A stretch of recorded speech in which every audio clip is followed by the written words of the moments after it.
Welcome to Who's Number One, where we talk about the top 10 teams in college softball. I'm Chaz. And I'm Sarah. And it's that time of year we're talking National Player of the Year. We talked about Alicia Ocasio, Lexi Elkins, and Sierra Romero last week.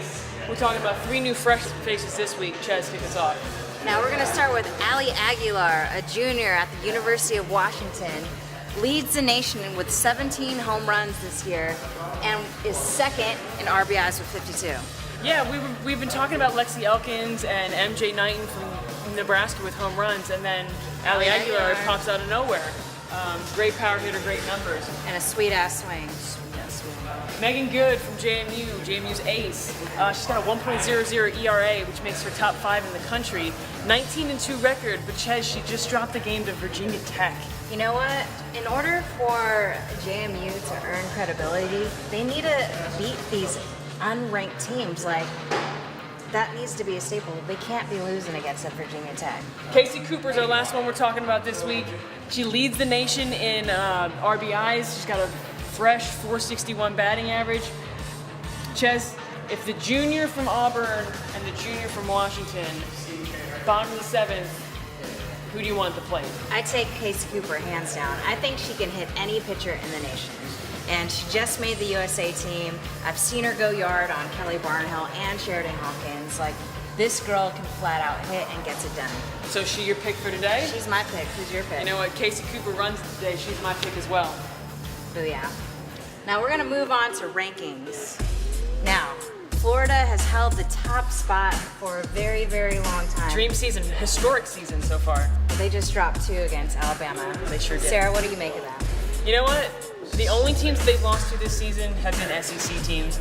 They dropped the series that nobody thought they were going to drop. We thought they were going to sweep. Some of us thought they were going to sweep Alabama. But they're still my number 1 team.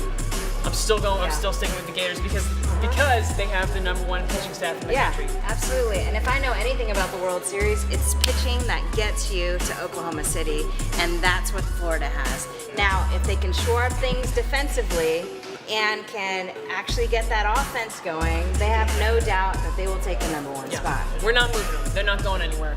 Auburn staying put at number 2. They swept Kentucky. They look great.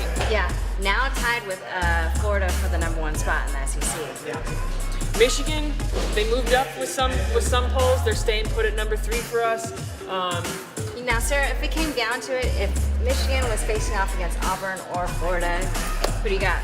I mean, Florida run ruled Michigan earlier this year, and I still think Auburn's hitting will beat Michigan's pitching. Yeah, and they've got some good pitching on staff too. Now, Oregon, what the heck happened to Oregon? They dropped 2 games against UCLA and literally got blown out in the first game. They totally drop out of the top 5. Definitely not going to be in the top 5. Alabama is going to come up and take their place because, rightfully so, they won the series against Florida, and they deserve that number 4 Yeah, I'm just spot. going to add, from the beginning, I was kind of high up on Alabama because they have the pitching. Sydney Littlejohn and Alexis Ocasio are the real deal. Like, Osorio are the real deal. And it's pitching that's going to get them to Oklahoma City. Yeah. Staying put at number 5 is Raging Cajun. They have a series against Georgia State this weekend, but what we all really want to see is their series next weekend against number 1 Florida. I think they have to take 1 from Florida to stay in this conversation in the top 5. 100%. LSU stays put. They took the series against Georgia. Oregon's horrendous weekend against UCLA drops them to number 7, but they are the number 1 offense in the country again. Yeah. So they're inconsistent, but they're a top 10 team for sure.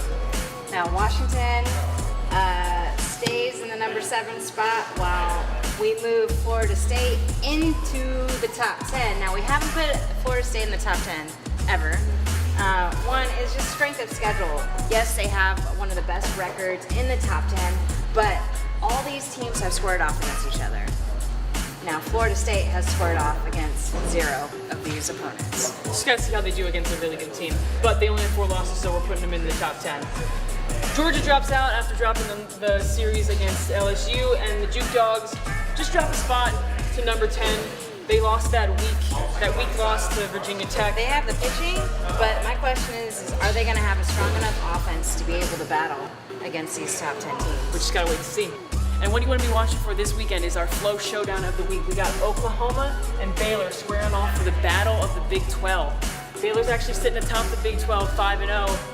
OU's dropped a bad one to Kansas. They're 3-1. Who's going to take it? You know what? OU's got the number 2 offense in the nation right now with a very, very young Sooners team. And it's going to be an interesting matchup to see the top offense against Heather Stern and the Baylor Bears. And you can check out all the biggest matchups on flowsoftball.com and tell us who you think is going to take each series.